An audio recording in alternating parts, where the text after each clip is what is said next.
कृष्णाय वासुदेवाय हरे परमात्मने प्रणतः क्लेशनाशाय गोविन्दाय नमो नमः। द्वादशोऽध्यायः सूत उवाच पतितं वीरभद्रं तु दुष्टारुद्रगणां भयात् आगता अस्ते ऋणं त्यक्ता क्रोशमानामहेश्वरम् अहं कोलाहलं श्रुत्वा गणानां चन्द्रशेखरः अभ्यगात् वृषभारूढः संग्रामं प्रहसन्निवः।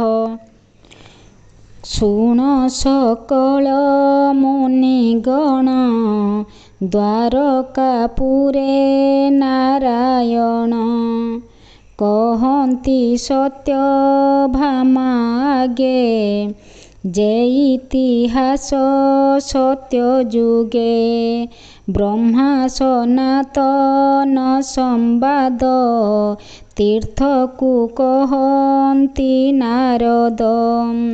शुण राजन मन तोषे हर भुवन कपिलासे सकल रुद्रगण मिली प्रभुଙ୍କୁ कले निउछाली गजबदन गणेश्वर सम्मुखे जोड़िबेनि कर ईश्वर मुख चाहि भणी बोलन्ति शुण शूलपाणी दैत्यर रणे जेते रीति आगे देखिले पशुपति पड़िला वीरभद्र रणे आंभ समान एक जणे तार संगते वीर जेते संख्या नहिले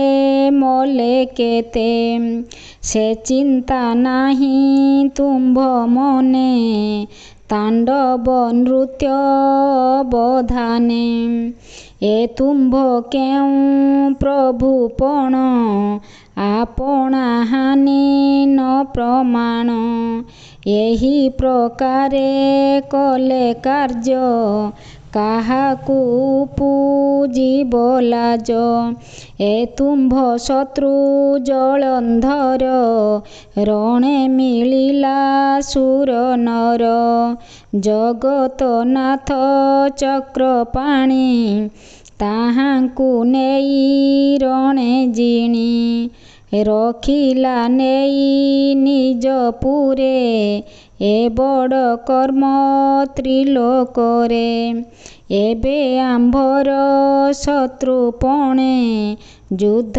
करन्ति अकारणे तुम्भे ताहाकू न जिणिले संसार न रहिब भले एथकु हुओ सावधान देवंक दुख मने घेन एमंत गणेश बचने से विश्वनाथ अवधाने बोलन्ति शुण सर्वगणे आज देखिब तुम्भरणे मारिबी द्रुबुत दयित से जलंधर सिंधु सूत तार निधन जेबे नाही मोर सदने कार्य नाही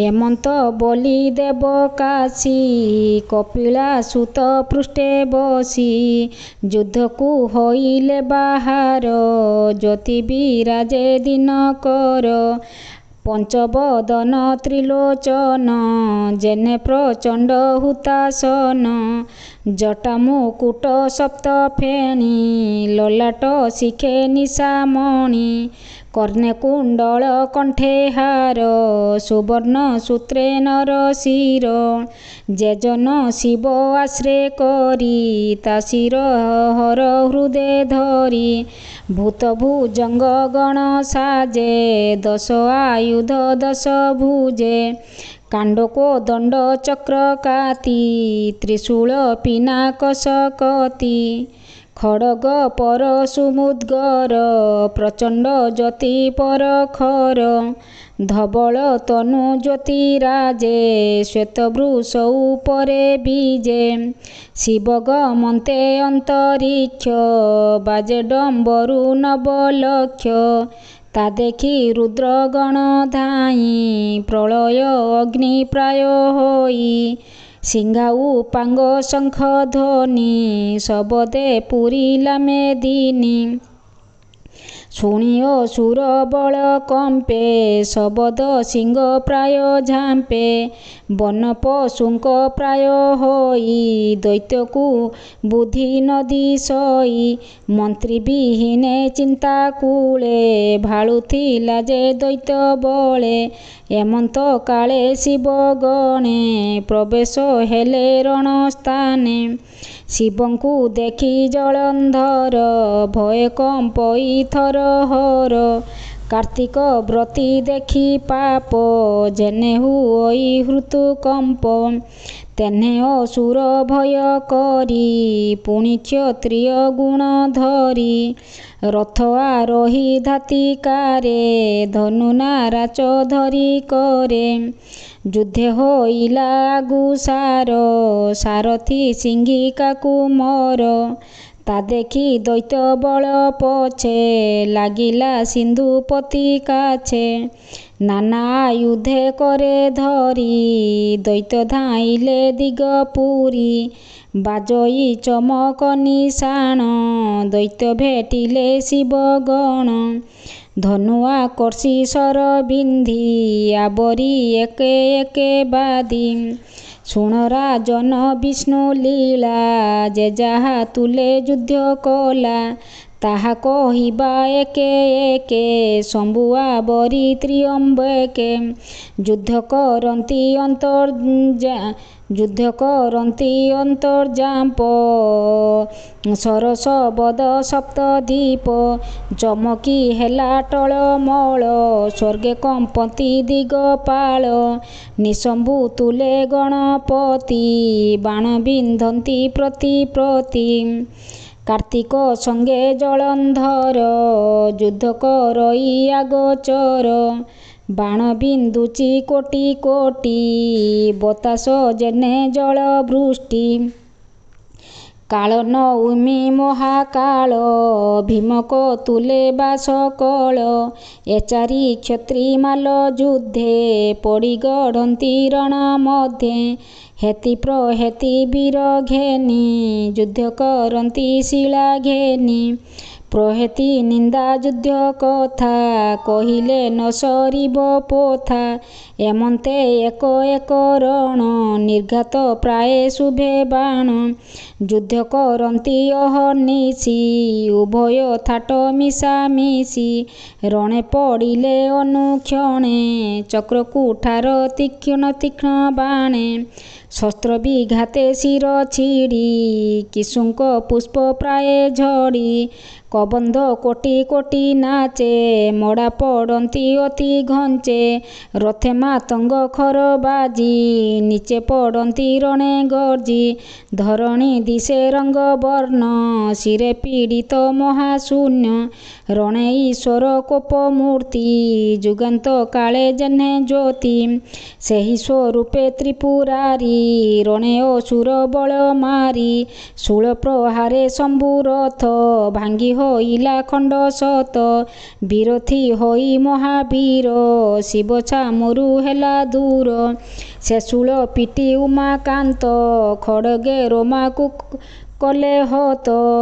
ବଳକ୍ଷ ଦୈତ୍ୟ କେଶ ଧରି ପରିଘ ଘେନି ତାକୁ ମାରି ତା ସଙ୍ଗେ 10 ଲକ୍ଷ ରଥି ବୃଷଭ ପକାଇଲା ମନ୍ଥି ଆଉ ଅୟୁତେ ଅଶ୍ୱ କୋଟି ମତା ପଦାତି ନକଲା ଗଣିତା ଘସ୍ମର ନାମେ ମହାବଳୀ ତାକୁ ବଦନ ଠେସି ତୋଳି ପଳାଇ ଦେଲା ଅନ୍ତରାଳେ ପକାଇ ଦେଲା ଅନ୍ତରାଳେ ସିଂହ ପାତିଲା ନେଇ ତଳେ ପଡ଼ି ଅସୁର ହୃଦ ଫୁଟି ପୁଣି ବୃଷଭ ମୁଖେ ଛାଟି ପକାଇ ଦେଲା ଅତି ବେଗେ ଦୈତ୍ୟ ପଡ଼ିଲା ସିନ୍ଧୁ ଭାଗେ ତା ଦେଖି ଜଳନ୍ଧର ଚିତେ ଭୟ ପଳାଇ ଅନ୍ତର୍ଗତେ।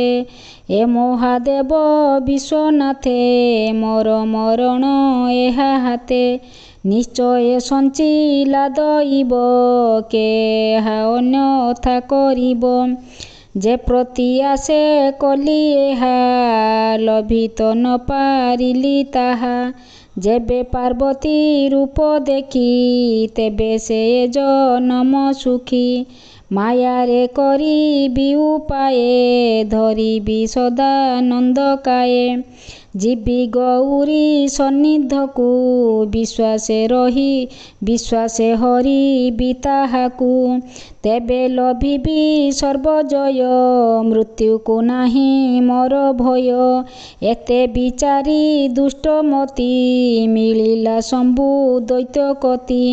ତାକୁ ବଇଲା ପ୍ରୀତିପଣେ ଯୁଦ୍ଧ ସମ୍ଭାଳି ଥାଅ କ୍ଷଣେ। ମୁଁ ଯାଇ ଆସିବି ତୁରିତେ ବିଚାରି ଭିଣୋଇ ସଙ୍ଗତେ।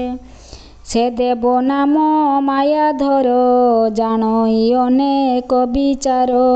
ଯୁଦ୍ଧେ ଜିଣିବି କେଉଁ ବାଗେ ବିଚାରିଲେ ଉଠିବି ବେଗେ। ଏମନ୍ତ କହି ଦୈତ୍ୟନାଥ ଶମ୍ଭୁକୁ ଦେଲା ନିଜ ରଥ। ଏ ରଥେ ବସି ଦୈତ୍ୟ ବୀର ଶିବ ସଙ୍ଗତେ ଯୁଦ୍ଧ କର। କଶ୍ୟପ ସୁତ ବିପ୍ରଚିତି ରଥେ ଆବରି ବିଶ୍ୱପତି। କରନ୍ତି ଅସଂଖ୍ୟ କରଣ ଏଥୁ ଅନ୍ତରେ କଥା ଶୁଣ। ଋଣ ଉପେକ୍ଷୀ ଜଳନ୍ଧର ସେଠାରୁ ଗଲା କେତେ ଦୂର। ନିଜ ଶରୀର କରି ଗୋପ୍ୟ ମାୟାରେ ହେଲା ଶିବ ରୂପ। ପଞ୍ଚବଦନ ଦଶଭୁଜ ବିପୁଳ ବପୁ ଜ୍ୟୋତିରାଜ। କରେ ତ୍ରିଶୂଳ ପାଶୁପତ ମୁଖରେ ତିନି ତିନି ନେତ୍ର। ଏମନ୍ତେ ପଞ୍ଚଦଶ ଆଖି ପଞ୍ଚବଦନେ ଭସ୍ମ ମାଖି। ଭ୍ରୁକୁଟି କୁଟିଳ କପଳେ ଅର୍ଦ୍ଧ ଶୀତାଂଶୁ ଜ୍ୟୋତି ଜଳେ। ଶିରେ ମୁକୁଟ ଜଟାଭାର ସ୍ରବି ପଡ଼ୁଛି ଗଙ୍ଗାଧାର। କଣ୍ଠେ ଲମ୍ବିତ ଅସ୍ଥିମାଳ ଶ୍ରବଣେ ମର୍କତ କୁଣ୍ଡଳ। ଶ୍ଵେତ ବୃଷଭ ପୃଷ୍ଠ ଯୋଗେ ଗମନ କପିଳାସ ମାର୍ଗେ। ବିବିଧ ରତ୍ନ ମଣି ଖଞ୍ଜେ ବୃଷଭ ମଣି ଅଛି ସଞ୍ଚେ। ସୁବର୍ଣ୍ଣ ଶଙ୍ଖ ଶିଖେ ହୀରା ରତ୍ନ ମୁକୁଟ ମଣି ତୋରା। କପାଳେ ଶୋହେ ସୁନା ଚାନ୍ଦ ମଧ୍ୟେ ମାଣିକ୍ୟ ଅରବିନ୍ଦ। ଘାଘୁଡ଼ି ଘଣ୍ଟି ଘଣ୍ଟି ମାଳ ଲମ୍ବି ପଡ଼ିଛି ବକ୍ଷସ୍ଥଳ। ପାଦ ନୂପୁର ଚାରି ସାଜେ ଚାଲନ୍ତେ ରୁଣୁ ଝୁଣୁ ବାଜେ। ପାଟର କେଶ ନେତ ତୁଳି ପାରିଜାତକ ଫୁଲ ତୁଳି। ସୁବର୍ଣ୍ଣ କଉଡ଼ି ସୁରେଖେ ଦର୍ପଣ ପନ୍ତି ବେନି ପାଖେ। ଶ୍ଵେତ ଚାମର ପ୍ରାୟ ପୁଚ୍ଛ ହର ବୃଷଭ ଉପଲକ୍ଷ। ତାର ଉପରେ ଜଳନ୍ଧର ଜାଣ ପ୍ରତ୍ୟକ୍ଷ ଦେବହର।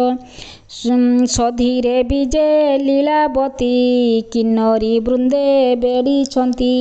ଅପୂର୍ବ ବେଶ ନବରଙ୍ଗେ ନୃତ୍ୟ କରନ୍ତି ଅଙ୍ଗ ଭଙ୍ଗେ। ଗଭୀର ତାନେ ଗୀତ ସ୍ୱରେ ମଙ୍ଗଳ ଜୟ ଶଙ୍ଖ ପୁରେ। ତାଳ ମୃଦଙ୍ଗ ଯନ୍ତ୍ରର ବା ଏମନ୍ତେ କରୁଛନ୍ତି ସେବା।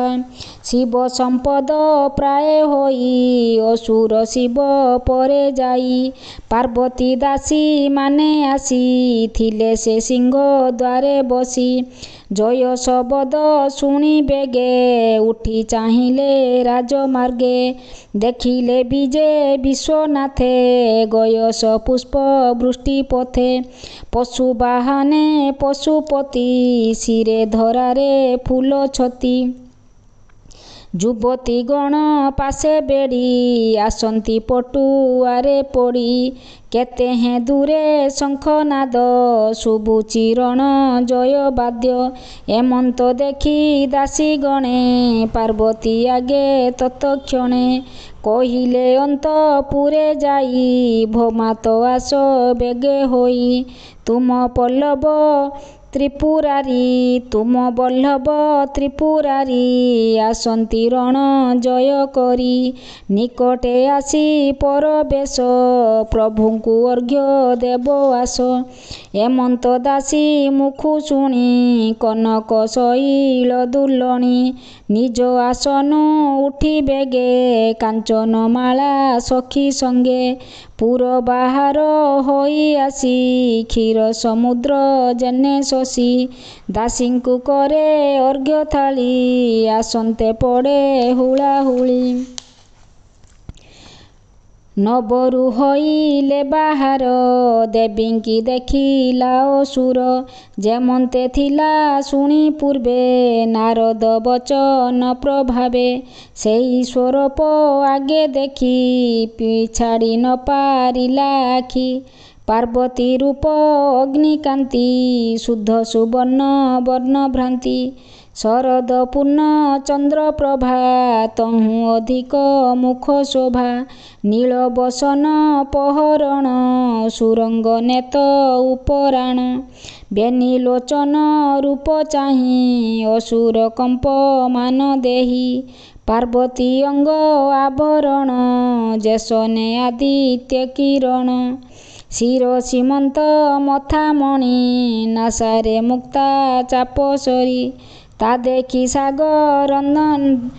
ଦେଖି ସାଗର ନନ୍ଦନ ହୃଦୟ ହୁଏ କମ୍ପମାନ କୁରଙ୍ଗୀ ଲୋଚନ ଅଞ୍ଜନ ଦାନବ ଧୈର୍ଯ୍ୟ ଗଞ୍ଜନ କର୍ଣ୍ଣେ ତାଟଙ୍କ ବେନି ଦେଖି ବନ୍ଧ ହୋଇଲା ବେନି ଆଖି ନୀଳ କୁନ୍ତଳ କେଶଭାର କୁସୁମ ଫୁଟି ଦିଶେ ଶିର କନକ କମ୍ବୁ କଣ୍ଠ ଦେଶେ ମୁକୁତା ଚାପ ତା ସରି ବସେ ବାହେ ବାହୁଟି କରେ ଚୁଡ଼ି କାଞ୍ଚନେ ନବ ରତ୍ନ ଜଡ଼ି ଅଙ୍ଗୁଳି ମାନଙ୍କରେ ମୁଦି କିରଣେ ଦୈତ୍ୟ ମନ ଭେଦି ବେଳକୁ ବେଳ ମନ ମୋହେ ଅନ୍ତରେ କାମ ଅଗ୍ନି ଦହେ ପାରଦ ଉଜ୍ଜଳକୁ ଚାହିଁ ଯେସନେ ବନ ମୃଗ ରହି ନୂପୁର ଦେବୀ ବେନି ପାଏ ସେରବ ଘଣ୍ଟ ଧ୍ୱନି ପ୍ରାଏ ଶୁଣି ଅସୁର ଶ୍ରୁତି ଫୁଟେ ମନ ତା ରହିଲା ସଙ୍କଟେ ତା ଦେଖି ଲୁବ୍ଧ କକୁମାର ପ୍ରହାର କଲା ପଞ୍ଚଶର ମର୍ମେ ବାଜିଲା ବାଣ ଯାଇ ଅସୁର ଅଚେତନ ହୋଇ ବୃଷଭ ଉପରୁ ପଡ଼ିଲା ବୃକ୍ଷ କି କୁସୁମ ଝଡ଼ିଲା ଅସୁର ସେଇ ପରକାରେ ପଡ଼ିଲା ଧରଣୀ ଉପରେ ତା ଦେଖି ଦେବୀ ମନେ ଭ୍ରାନ୍ତି ଜାଣିଲେ ନିଶ୍ଚେ ମାୟାପତି ତକ୍ଷଣ ହେଲେ ଅନ୍ତର୍ଧ୍ୟାନ ଗଗନେ ବିଜୁଳି ଯେସନ ଦାସୀ ସହିତ ମହାମାୟୀ ରହିଲେ ଗୋପ୍ୟ ସ୍ଥାନ ଯାଇ ଅସୁର ମୋହେ ପଡ଼ିଥିଲା କ୍ଷଣକେ ଚେତନା ପାଇଲା ଲାଜେ ବାହୁଡ଼ି ସିନ୍ଧୁ ଶିଷ୍ୟ ପୁଣି ହୋଇଲା ନିଜ ବେଶ ରତ୍ନ କାଞ୍ଚି ରଥେ ବସି ଯୁଦ୍ଧ ପ୍ରବେଶ ହେଲା ଆସି ଏଥୁ ଅନ୍ତରେ ଶୁଣ କଥା ଅମ୍ବିକା ପାଇ ମନେ ବ୍ୟଥା ପୁଣି ଏକାନ୍ତ ସ୍ଥାନେ ବସି ଧ୍ୟାନରେ ଚିନ୍ତିଲେ ବ୍ରହ୍ମରାଶି ଯେ ପ୍ରଭୁ ବିଜେ ସର୍ବଭୂତେ ପୁରୁ ବାହାରି ଅନ୍ତର୍ଗତେ ଅଶେଷ ଲୋକ ଚିନ୍ତାମଣି ବିଜେ ଗୌରୀ ମନ ଜାଣି ଧ୍ୟାନ ଗୋଚରେ ହୋଇ ଦୃଶ୍ୟ ଚାମୁରେ ହେଲେ ପରବେଶ ବିଷ୍ଣୁ ଦର୍ଶନ ଦେବୀ ପାଇ ଆନନ୍ଦ ଶିରେ କର ଦେଇ हे प्रभु देव नारायण तो नाम परम कारण परमहंस दीक्षा ज्ञाने तोते चिंतन्ति जोगी जने तरूप ध्यान मार्गे देखी आत्मा को करुथांति सुखी अन्ते मिलन्ति तो भुवने ନ ଯାନ୍ତି ଯମ ଦରଶନେ। ଏମନ୍ତ ମହିମା ତୋହର ଶରଣ ଜନଙ୍କ ସୋଦର। ଯେ ଜନ କାଳ ଭୟେ ଡରି ତୋର ଶରଣେ ଆଶ୍ରା କରି। ତାର ବିପତ୍ତି ଆଉ ନାହିଁ ସକଳ ଲୋକାଶ୍ରୟ ତୁହି। ତୁ ଦେବ ଦେବ ନିରଞ୍ଜନ ତୋର ଭାବେ ମୂର୍ଖ ଜନ। ସଂସାରେ ହେଉଥାନ୍ତି ଧନ୍ଦି ଯେସନେ ରାଜା ଘରେ ବନ୍ଦୀ। ମୁଁ ଏହା ଭଲେ ଅଛି ଜାଣି ତୁ ନାଥ ସର୍ବଚିନ୍ତାମଣି। ସକଳ ଜୀବ ପରେ ବସୁ ସୁଜନ ରଖି ଦୁଷ୍ଟ ନାଶୁ। ଏଣୁ ତ ଦଇତ୍ୟାରି ବାନା ଭକତ ହିତେ ବଜ୍ର ସେନା। ମୁନି ଯେ କହିଛନ୍ତି ପୂର୍ବେ ମୋର ଗୁହାରି ଶୁଣ ଏବେ। ଅସୁର ନାମ ଜଳନ୍ଧର ବିଜେ ବଳେ ଜିଣିଲା ତିନି ପୁର। ସର୍ବସମ୍ପଦ କଲା ଜୁର ତଥାପି ସେ ଲୋଭୀ ଅସୁର। ମୋତେ ଲୋଭିବ ବୋଲି କରି ଏମନ୍ତ ମନରେ ବିଚାରି। ମାୟାରେ ଧରି ଶିବ ରୂପ ମୋର ଭୁବନେ କୌଣପ। ନଷ୍ଟ ବେଭାରେ ଆସିଥିଲା ମୋ ରୂପ ଦେଖି ମୋହ ଗଲା। ଧର୍ମେ ଯେ କଲା ପ୍ରତିକାର ନହିଲା ସରନ୍ତା ବେଭାର। ତୁ ନାଥ ସର୍ବଧର୍ମ ଗୁରୁ ମୋତେ ଯେ ରଖିଲୁ ଦୁସ୍ତରୁ। ଏବେ ମୁଁ କରିବି କେମନ୍ତ ବିଚାରି କହ ଲକ୍ଷ୍ମୀକାନ୍ତ। ସେ ଜଳନ୍ଧର ଥିଲେ ଭଲେ ନିଶ୍ଚେ ସୁଜନେ ନାଶ ଗଲେ। ଅଧିକ କି କହିବି ଆହୁ ଭୋ ପ୍ରଭୁ ବୁଝି ଆଜ୍ଞା ହେଉ। ଏମନ୍ତ ଦେବୀ ବାକ୍ୟ ଶୁଣି ହସି କହନ୍ତି କୁମ୍ଭପାଣି। ଶୁଣ ଗୋ ଦେବୀ ଶାକମ୍ଭରୀ ମାୟାକୁ ମାୟା କରିପାରି। ମୋ ନାମ ମାୟାଧର ଯେଣୁ ମାୟା ମୁଁ ନହ ସହି ତେଣୁ। ବିଶେଷ ସାଧୁଠାରେ ପୁଣି ମାୟା କରନ୍ତି ଯେଉଁ ପ୍ରାଣୀ।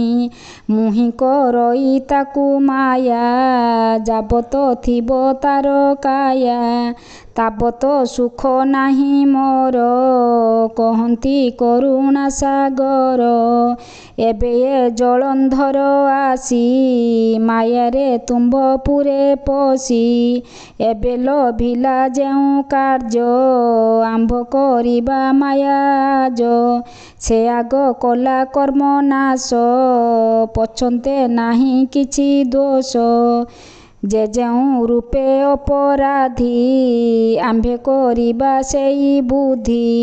ତାର ଯୁବତୀ ସଦାଚାରେ ଦୈତ୍ୟ ଅକ୍ଷୟ ତିନି ପୁରେ। ତାହା କରିବୁ ଆମ୍ଭେ ନାଶ ତେବେ ମରିବ ସ୍କନ୍ଦୁ ଶିଷ୍ୟ। ଏତେକ କହି ଭଗବାନ ସେଠାରୁ ହେଲେ ଅନ୍ତର୍ଧ୍ୟାନ। ବିଷ୍ଣୁ ବଚନେ ମହାମାୟେ ମନରୁ ଛାଡ଼ିଲେ ସଂଶୟେ। ସେ ଦୁର୍ଗା ମାଧବ ଚରଣେ ମୋ ମନ ରହୁ ଅନୁକ୍ଷଣେ। ଭଣଇ ମହାଦେବ ଦାସ ସୁଜନେ କ୍ଷମା କର ଦୋଷ। ଇତି ଶ୍ରୀ ପଦ୍ମପୁରାଣେ ଉତ୍ତରଖଣ୍ଡେ କାର୍ତ୍ତିକ ମାହାତ୍ମ୍ये ଜଳନ୍ଧର ମାୟା ବିଧାନ ନାମ ଦ୍ୱାଦଶୋଧ୍ୟାୟ। ଓಂ ନମୋ ଭଗବତେ ବାସୁଦେବାୟ। ଓಂ ନମୋ ଭଗବତେ ବାସୁଦେବାୟ।